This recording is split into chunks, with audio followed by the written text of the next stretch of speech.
Bonjour à tous, j'espère que vous allez bien. Aujourd'hui on se retrouve pour réaliser donc ce design sur un cache-pot en métal. J'ai utilisé donc ces deux images-ci qu'on trouve dans le Design Space. Vous avez donc les références comme vous m'avez demandé, donc moi ça ne me dérange pas du tout de faire comme ça. Alors vous l'aurez remarqué, le texte, je n'ai pas gardé les fleurs et pour les supprimer j'ai utilisé la fonction contour, voilà, tout simplement. Donc tout le projet sera réalisé en vinyle. Donc là je cache les images pour pas découper deux fois chaque image.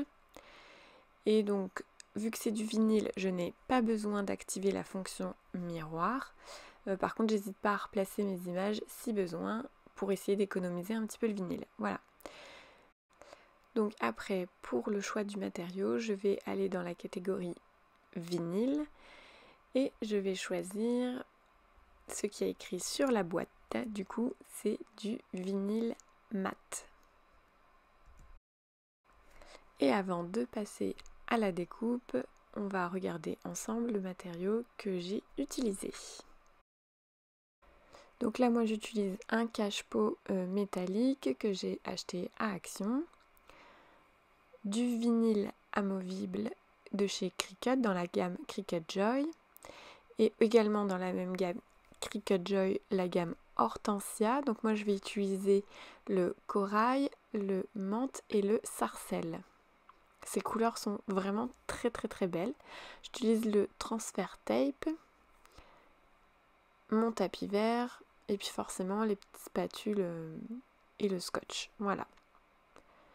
Donc avant de commencer à découper, je voulais vous montrer du coup un gros plan des vinyles parce que les couleurs sont vraiment très jolies. Alors pour découper mes vinyles à la bonne taille, j'utilise toujours, mais vraiment toujours mon Massico Cricut, je le trouve très pratique. Maintenant si jamais vous n'en avez pas, quand vous retournez le vinyle, derrière il y a des lignes, donc ça vous permet de découper. Donc voilà, donc une fois que tous mes vinyles sont découpés, je passe à l'échenillage. Le texte c'est super bien échenillé, sans problème. J'ai juste fait un petit peu plus attention sur mes petits ronds ainsi que mon feuillage parce que du coup c'était très fin. Mais sinon, voilà, tout a été échenillé sans problème. Pour passer à l'application, je viens prendre du transfert tape de la même taille à peu près que mon texte et je m'aide du coup des lignes pour découper le morceau qu'il me faut.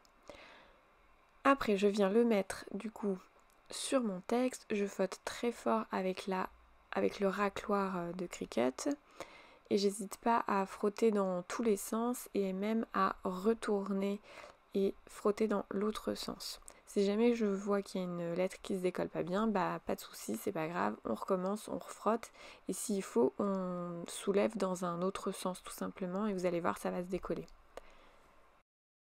Alors pour l'application, vous allez voir que moi au début, j'ai fait attention en fait au surplus de métal qu'il y a derrière qui crée comme un pli en fait.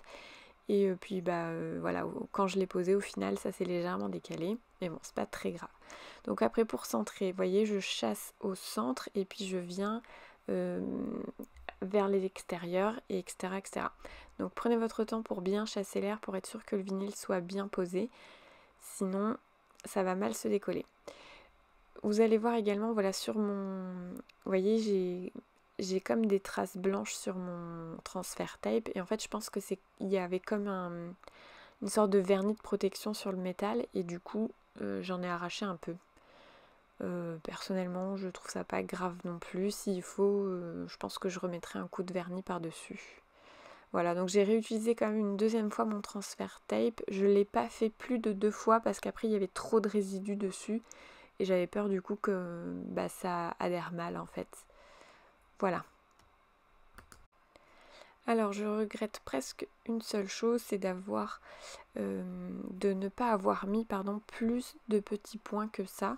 Parce qu'au final, voilà, mon cache-pot était quand même assez large et du coup je pense que j'aurais pu remplir un petit peu plus. Moi après, Enfin en soi là comme ça il n'est pas moche non plus, donc ça me va très bien également.